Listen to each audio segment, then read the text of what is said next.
I have given a name to my pain.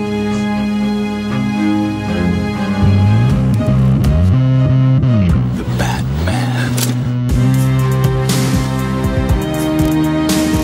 Always waiting for some Batman to save you. It's simple. We kill the Bat of Gotham. You don't really think you'll win, do you? I'm Batman.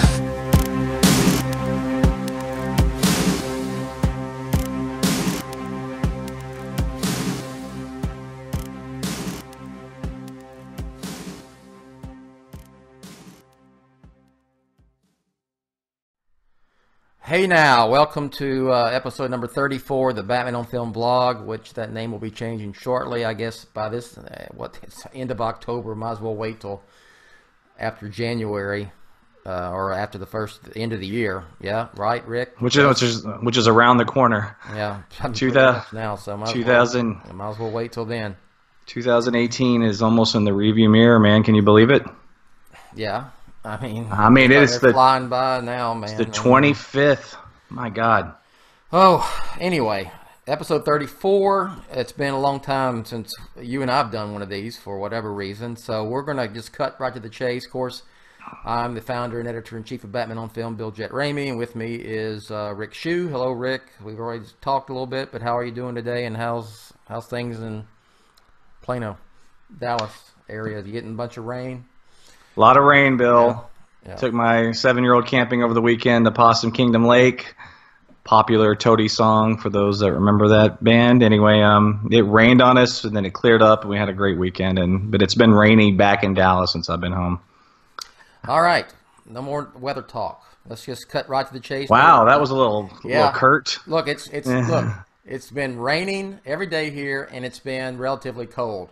Colder than it usually is in this time of October. I mean, I'm talking like 50 in the morning and not even getting to 70 in the afternoon. And hell, it's not out of the realm of any possibility in October in this part of Texas. You're going to get 90s, you know. Yeah. So right. That's been weird. Anyway, let's get right to it. Let me start off with this. I wrote. Well, did I write this? No, I did write something yesterday. I'm going to plug in a little while, but I think I more or less talked about this on Twitter and on the in the Facebook group.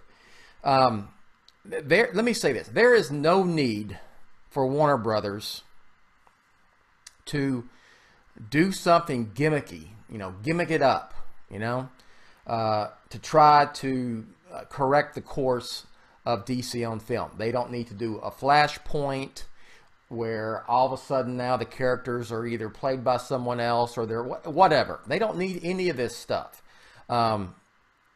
And to do so, if that was the case, if they were really thinking, well, let's take Wonder Woman 84 and we're gonna alter the timeline and that'll give us a reboot and a reset of the whole thing.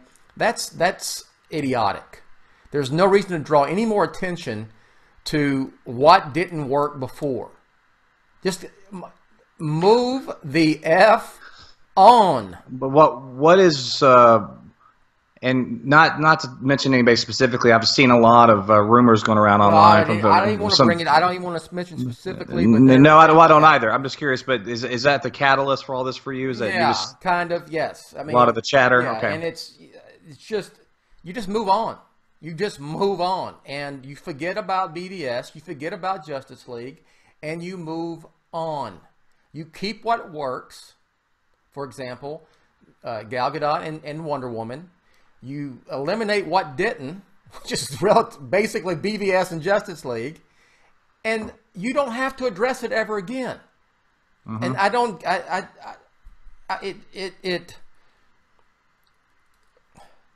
I don't want to say it maddens me, but it drives me nuts to a certain degree why there's this idea that you have to address what happened in BVS and Justice League. You do not have to address it. You don't have to tie anything into anything.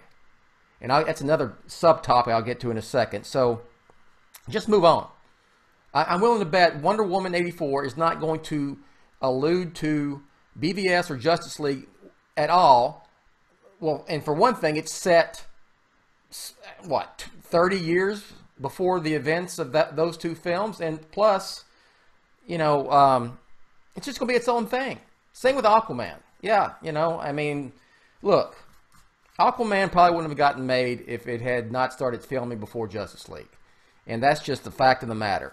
But it'll be its own thing as well. Hopefully it does well at the box office. And you know what you do? You just move on with another Aquaman movie. Okay? Rick, right. any thoughts on all this? I know it gets me kind of fired up, but I mean, the idea that you have to, again, if you have to acknowledge that stuff, you have to, you know, the mainstream doesn't care. I mean, I'll just be flat, blunt. They do not care. They're not going to not go see something because it didn't. It's not going, oh well, you know, back in BBS, this hogwash. Rick, go ahead. No, I mean, I think you said it all there, Bill. It doesn't need to be tied in, and I don't think that's what they're doing anyway. I think it's all a bunch of goofy rumors, and I think we're in good hands with Patty Jenkins. I think that Matt Reeves is going to do his own thing with his Batman, and I'm just really curious to see what happens with the Superman property and when a new film's going to be made. There's rumors that there's going to be a show. Is that confirmed, by the way, the Superman show? That's just a rumor, right? Yes. Okay, I couldn't remember if that was confirmed or not, but that's what I'm most interested to see is, hey, what exactly is Matt Reeves going to do, and what the hell are they going to do with Superman? Because it's kind of a bummer. I don't think Cavill's coming back. I just want to see that property move forward. And, you know, we've said this a million times. Just keep putting Wonder Woman in period pieces, and you don't have to worry about anything.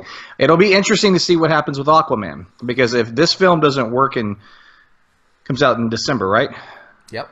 Yeah, if it doesn't work, we will know pretty quickly, and if it doesn't, that'll be the last time we probably see Jason Momoa as Aquaman. Yeah, if it doesn't work, you're not going to see it anymore, and if it You're not does, gonna see- you just make a sequel to it. Yeah, That's and it. I hope it does, and I hope they make a sequel, for sure. Okay, and one other thing I want to bring up, and then I want to talk about, it's going to lead into Joker, which we're going to talk about Joker briefly here in a second, but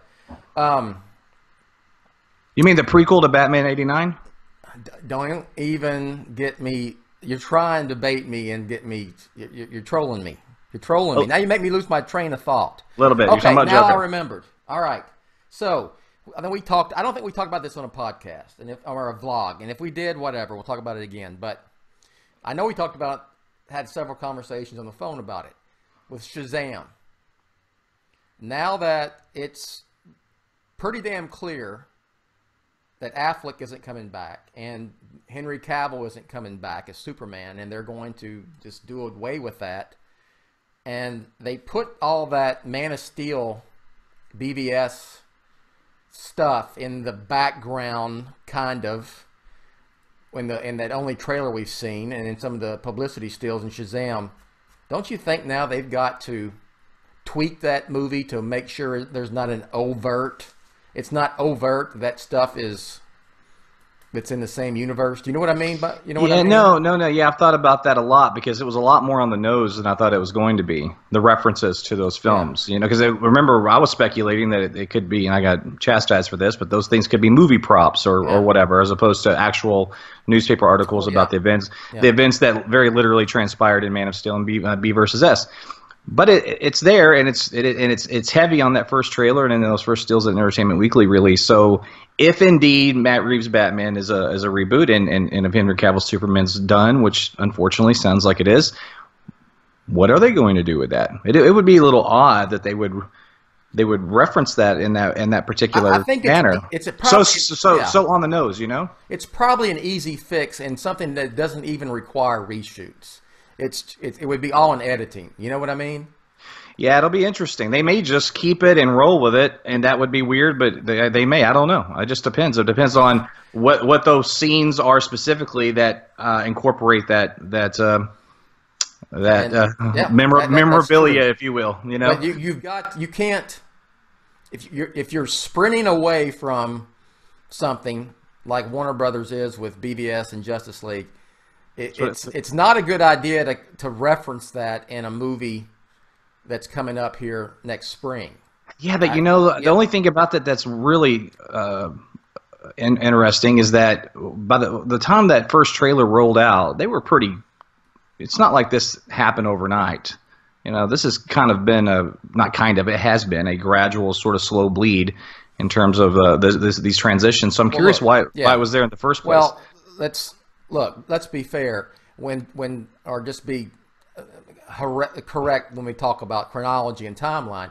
Shazam was conceived, written, and went into complete pre-production before all of this went down. I know. Yeah. No, I'm aware of that. But the first trailer that was released, that was edited and put together and put out in July. Right. That's what I'm saying. In July, they had an idea of this stuff was going on at that point. Not when the movie began filming. That's different. Yeah, we didn't know. I'm talking about. Yeah, we really didn't know about Henry Cavill. Talking about the marketing push. Yeah, but I bet they did. Yeah. So that's my point, is why was it there in the first place? So it'll be interesting to see. I'm halfway joking here because I know it's very unlikely, but man, it would be really awesome if they really did transition it and it was like movie memorabilia, because that would be some serious trolling a certain amount of people. It was That really would be I just awesome. think you got to tweak. I'm still excited for that movie, but I think you got to tweak that aspect of it. If you're going in this new direction, and plus, I would think so, man. Yeah, and I would say also, I mean, how you can do a sequel to that thing, because, Asher Angel, I believe is the actor, the young actor who plays Billy Batson. He's going to be aging out of that role pretty quickly. He's like 16 right now, and you roll out a sequel and he's a grown up. It doesn't work like and well, maybe he ages like Tom Holland or Matthew Broderick. Yeah, well, maybe so. Maybe he's I mean, one of those. I mean, Tom Holland's what, 22 years old, 23. He perfectly. Isn't he 47? No, Tom Holland. Tom Holland. Yeah, Peter Parker. Yeah. Okay. All right. So this transition in Ferris Bueller was like 25. Yeah. Yes. I don't know. I think this dude. I don't know. But it's just you get to the point where you kind of. It's supposed to be a kid. I would have maybe gone a little bit younger with Billy Batson, but yeah, that's a good point. And I think with that they could recast, and most people. Yeah, that kind of sucks, but whatever. It does. Yeah, because I mean, Captain Marvel, Shazam is supposed to be him grown up, and that's what he'd look like grown up. And then if he's adult and they don't look the same, whatever. The whole appeal of Shazam is that he's a kid who becomes a superhero. Yeah. Okay. Whatever. So, okay. Moving on. Now, this will lead into Joker, because you already brought up the Batman '89 thing, prequel nonsense. And by the way, that for people watching, that was just one of our followers who was just making a Facebook post, and we were just having a little fun with it. That's all. Okay, it brings up. I'm going to ask you a question, okay, and then it's going to lead to Joker. I promise. Why is there this desire, when it comes to comic book films, to tie these things in, to tie them in together? It's like you're like trying to contort and connect this stuff and make it together when you don't really have to. You don't have to do that. Like, I've seen people, Joker is going to be set, Joker's set in the 80s, and Wonder Woman is 1984. There you go. They're connected. I mean, there's like Joker and Wonder Woman 84 have nothing to do with each other. They're not in the same universe. So thoughts?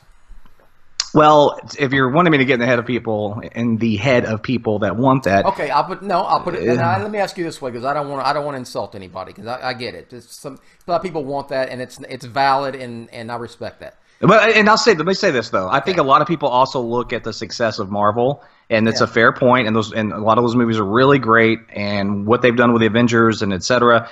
And I think that people that are DC fans would love to just see their favorite properties be represented in the same way as Marvel. Okay, and I think that's a lot of where it comes from. Let me ask it to you this way. I disagree with it, but that's their point of view. Does this stuff need to be all connected to be successful and more enjoyable than it would be when it's standalone, or it's in its own thing, it's in its own universe? For me, no. And just as a film, for me, no either. But as a film, is it the film better if it's connected to something else?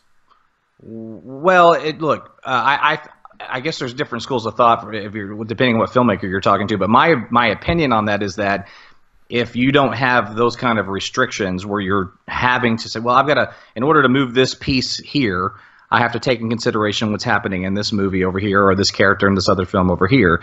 And that just by virtue of that puts restrictions on a filmmaker. If you don't have anything, if you have a clean slate, right, if you have blank canvas that you can paint on, then sky's the limit. And so that's my thought process. And I would think probably most filmmakers probably feel that way.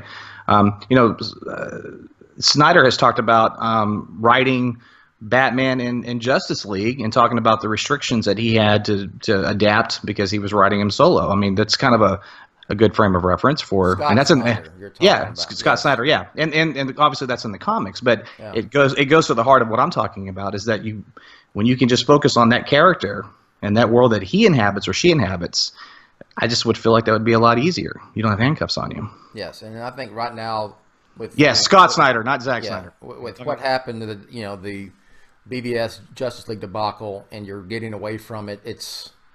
You don't need to be trying to put these square pegs in round holes right now. Just focus on making good damn movies with strong filmmakers. Okay. And we've both said a million times, at the end of the day, if a film is great, and if it's connected or not connected, I don't give a damn if it's great. I just feel like personally, moving forward, that these properties are better to be on their own. I think it's better for the filmmaker, in my opinion. I agree, and I know there's others who don't. And hey, we'll maybe get somebody on the vlog to. And and especially when it comes to Batman, I just like Batman alone. I just do, man. I like him alone in the comics too. I always have, and I always have. From the very beginning. That's just me. Yeah, and I get it. I never was a big Justice League reader. I read Detective and Batman. Okay. So, but I love Lego Batman. That's perfect. Well, that's different. It's a love letter Batman history. Superman. So I can that stuff I can dig. Okay. Now Joker. Real quick, and it's not a big deal, but there is a young Batman. Well, not really. There's a young Bruce Wayne in Joker. Mm-hmm. This is the standalone Joker, quote-unquote, origin film directed and written by Todd Phillips that stars Joaquin Phoenix, which is currently filming in New York City. And also Alfred, they've cast an actor to play Alfred Pennyworth, who, of course, becomes Batman's partner, butler, father figure, the whole 9 yards. But Bruce Wayne is a very young child in this film, and I'm guessing it's probably more of a extended cameo than anything else, because I believe Thomas Wayne, who is of course Batman's father, is in Joker. Brett Cullen is playing Thomas Wayne, who was in The Dark Knight Rises. Rick, if you remember, he was the senator who got played by Catwoman. Mm-hmm. Okay, but he's playing Thomas Wayne, and that dude's in his 60s, I believe. Okay, and so Bruce Wayne's a child. So there's he must have had Bruce when he was much older. That's whatever, But I'm just saying, my grandfather had a kid when he was 60. So good for him. We're 57, whatever. Good for him. But moving on. Yeah. But my take is that it's just a cameo. You see Thomas Wayne and he has a young child, so pretty much it. It's not going to be any, Batman shenanigans or Batman. It's not Gotham. Foreshadowing. No. So any thoughts on? And of course, Alfred was with the Wayne family for a long time. So. What is the kid's actor name that's playing Bruce? Do you know? I do not have it in front of me. He actually played Joaquin Phoenix as a character. Yeah. The younger version of a Joaquin Phoenix character in the movie. Yes. That's kind of a fun little fact. Yeah. Okay, so here's my thoughts on that. I'll be honest. When it was first announced that Thomas Wayne was going to be in the film, I was a little disappointed. I, for one, was kind of hoping that Joker would just be in his own universe. And I talked about this publicly. I said I wouldn't care if the Waynes were even in it at all. Just let him inhabit his own world and see what they could do with it. But that's not the route they went, and that's cool. So they're there. So to what extent? I think you're right. I think that it's probably going to be a cameo. There might be a small subplot of something going on with Bruce Wayne to put a little hot emphasis on the character, but I wouldn't be surprised if there's not. I don't think. Yeah, I highly doubt we see the Wayne murders or No. anything like that, or foreshadowing Batman, any of that stuff. I don't think we need to see the Wayne murdering scene. Yeah. We don't need to see it for another 100 years, man. Okay, now Matt Reeves doesn't need to one do it. last thing about Joker. All right, Joker is a standalone movie. It is a one-off. Mm-hmm. It is not a franchise-starting endeavor. It exists in a vacuum. Okay, folks, it's not a prequel to Batman 89. It's not connected to Wonder Woman 1984. Joaquin Phoenix will never play the Joker again after this film. He is not going to show up in Matt Reeves' movie. Okay? That's just, and I know you try to say, and I get it. It's like, well, Warner Brothers won't be able to help themselves. This is, you got to not think comic book movie franchise starting entry movie. This is more of an independent type of thing, right? Right, Rick? Yeah, Bob, for a film with these characters, with this property, and you're looking at a $50 million budget. That's that's like an indie film in the confines of like these kind of properties. You know what I mean? That's nothing. Yeah, think Taxi Driver. Think King of Comedy. That type of film, not comic book movie. I think it's gonna be an art house film. I think I've said it before. I think it's everything that we think it's going to be. Not that. Everything that we assume and think it won't be that. And by the way, the reason that you're saying this isn't necessarily your opinion per se. You're saying this because Warner Brothers they've made an official statement on this. They've said this. Right. They've all said it. It's a one-off. It's part of this. I don't know what they're calling it, but I just referred to it as the DC the Black Label films. They got the Black Label films. Comics, but there's no official name for it. But it's these films that aren't. They're just one-offs. They're not trying to start a franchise, and they're just it allows people to do different things with characters that are that are owned by DC and DC property. So, did we talk about what we thought of the look of the Joker on a vlog or no? Did you? I think me and Justin did, right? I think so. On the last one. Any thoughts? Okay, real quick before we move on. Did you have any thoughts about the reveal of Joaquin Phoenix as the Joker? I was surprised. I was surprised that we saw so much, but I think that they're filming in New York, and they said, you know what, this is all going. This is just going to leak, so let's control it ourselves. So they had to do it. I think that the jury's still out. I mean, I look at it and say, cool. I'm sold on this film. So there wasn't. I don't know. He would have had to have a Mickey Mouse mask on for me to get discouraged. You know what I'm saying? I'm very flexible with this incarnation and this project. So when I saw him, I said, okay, cool. There's the Joker. So I am just going in this thing with a complete open mind because I don't think it's going to be anything like I think it's going to be. You just said it yourself. I think this thing's going to be a trip, and I think it's going to be its own thing. And I don't mean just its own film in a vacuum. I mean, I think this is going to be a very independent interpretation of this character.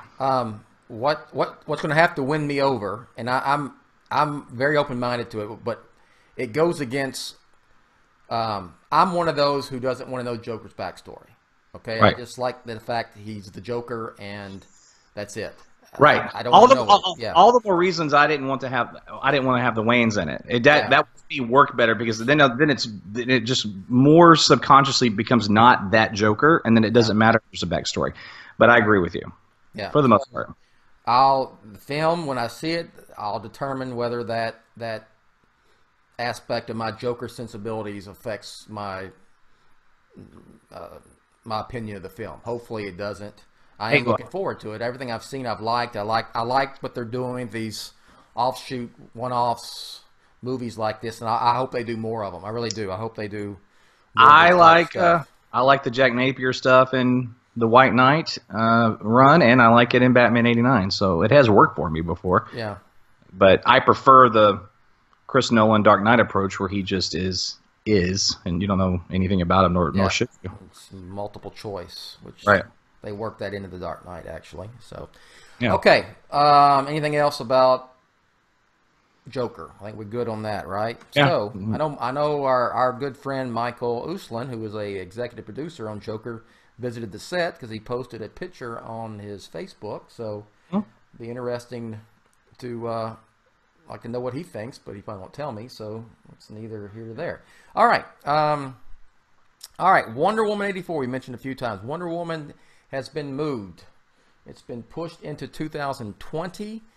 And I believe, and I don't have it written down, but I'm pretty sure it's June 5th, 2020 is now the new release date. And I am 100% on board with that. June was a good month. It's a good month for movies. It was a good month for the original Wonder Woman.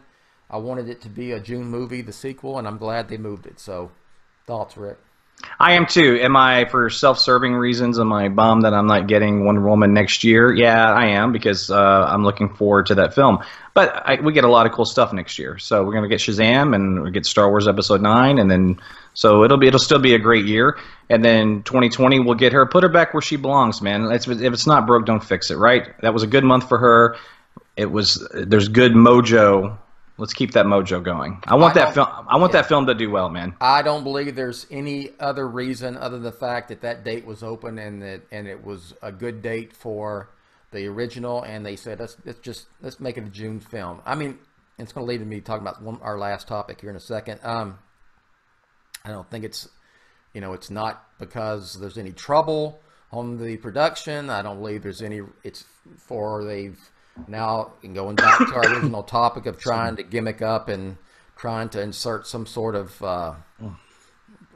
reboot, DC on film reboot via Wonder Woman 84, I'd be highly disappointed if they did that. I just want to see a Wonder Woman movie, you know? Excuse me. I do too. I think that's what we're going to get. Yeah. Okay. All right. Last topic, Rick, and we'll get out of here. I wrote on Batman on Film yesterday. I don't know if you read it, but Batman on Film needs Batman on Film, or the site. I'm wearing the same Batman on Film, yes, 20th anniversary. Batman, when Reeves' film comes out, which I'm thinking it's going to be 2021, but whenever, that's got to be a summer release. What do you think, Rick? I agree. Let's put Batman back in. He was always June or July. Which one was it? July? From Batman '89 through Batman Begins, it was June. It was June. Okay. And Dark Knight and Rises both were mid-July-ish. So. Okay. Okay. And I wrote in the op-ed. It's. I know that movies can be released at different times of the year nowadays, and they do well. For example, Deadpool was a February release, if I'm not mistaken, and was very successful. But there's just something, and maybe it's because I grew up in a day where the summer movie season was the best one. You know, you had the holiday season, but it was always the summer movies.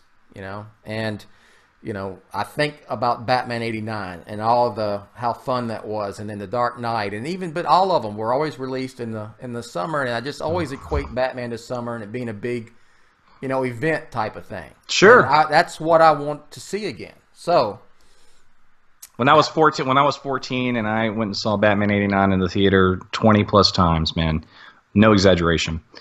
I was able to do that because it was summer. I was out of school. Yeah. Ride my bike to the theater. It's just, that's what it needs to be. Yeah. And you're right. It's a self-serving nostalgic thing for us, but who cares? Yeah. Yes. It's June and July have been good to Batman, right? Yeah. Batman on Film. So that's, I if you read my piece, I did a little research. There is a date.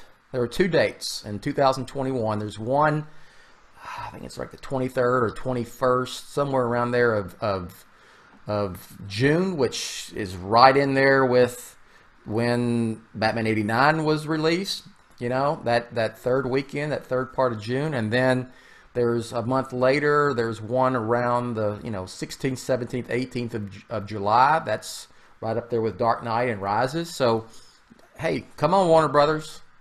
Jump on that spot. But it leads me to think, look, we haven't heard anything about Matt Reeves the Batman. The closer we get, Rick, the closer we get to the holiday season, and I know Halloween's coming and that kind of kicks off the whole deal, but Thanksgiving, Christmas, New Year, end of the year, all that 6-week period or whatever, how long it is, the less likely we're going to get an announcement, and to me it's the less likely that thing starts filming in the first quarter of next year, and it would absolutely have to start filming in either January, February, or March, in my opinion, to have a 2020 release date. And quite frankly, if you go look at the release dates for 2020, there's not very many good ones remaining.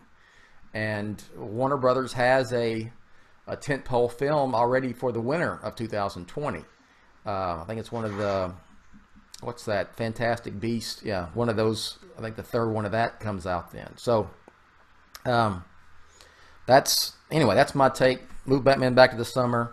2021 gives Matt Reeves plenty of time to perfect that film. There's no rush, and also you get a little breathing room between Justice League and the last outing we've seen with Batman on film. Yeah. And probably a new incarnation of it. And it's when people go, hey, come on now, get with it. It's like, hey man, it ain't been a year yet, almost, but it hasn't been a year since we saw Batman on the big screen. So it's have a little patience. All right, that's all I got, Rick, or as topics. Anything else you want to discuss? No, man. Let's do plugs and get out of here. Okay, go. So Ryan Haas and I are going to do our last Star Wars Satellite podcast, probably for a while, until Episode 9 stuff starts coming out. Next, we're gonna tape it next one for a while, because Okay. there's not going to be much news that comes out. But I booked a great guest, Jason Ward from MakingStarWars.net. A very passionate fan, high-profile guy. We're excited. It's going to be sort of an interview format. We're just going to pick his brain about Star Wars. That'll be a great show to listen to. All right. Anything else? Follow me on Twitter, Shewrick, SHEWRICK. And who's excited for Creed 2, bro? Oh, you are. I'm I'm pumped. excited for it. I know you're super excited for it. Pumped for Creed 2. What's your level of excitement if it compared to, let's say, another Batman movie or Star Wars? Nothing compares to Batman. Star Wars is a distant second. But I'm pretty stoked for this film, man. Like, to put it, I mean, it's probably it's one of my favorite film franchises of all time, and I love the spinoff that they did with Creed, and so I'm very excited. Plus, man, have you seen these trailers? The way they're taking the most generic, cartoonish Rocky movie, which is Rocky 4, and they are like retroactively enriching it because they are making this the basis for this new franchise, but this specific movie. You've got Drago back. Yeah. The villain that had, 5 lines in the whole damn movie. Not a Clubber Lang, not an Apollo. Of course, he's dead. But you know what I'm saying? Like, it's the most generic villain in a lot of ways. And I think they're gonna also humanize him. So it's just all really neat, man. My expectations for the film, I don't think it's going to be as good as Creed. I don't think you can do that. But just be a good, fun, touching, heartfelt Rocky movie, and I'm sold. Maybe Creed's awesome. Creed is awesome. Creed is awesome, and maybe it is as good as Creed. Who knows? When the credits rolled on Creed, and when I saw it in the theater opening weekend, I just was like, I cannot believe how good that was. I can't believe that that Ryan Coogler and Stallone made this. I mean, this is so cool. It's just great, man. It's exciting. All right, very good. All right, and you did a podcast when the trailer came out, right? Yes, and we did it with Aaron Viola from Fanboy Garage, and he's actually going to be on the Star Wars show with us as well. He's a good dude. Y'all are thinking about you're going to do a podcast on Creed 2 when it comes out, right? Yeah. We'll do an actual podcast on the film when it comes out. Okay, good. All right. Follow me on Twitter at Batman on Film. That's really all I got. Oh, if you like what we do, you want to contribute, go to patreon.com/Batman on Film. And with that said, Batman on Film is authoritative, it's definitive, and Rick, It's the Dad Gum original. Thanks. We'll catch you next time.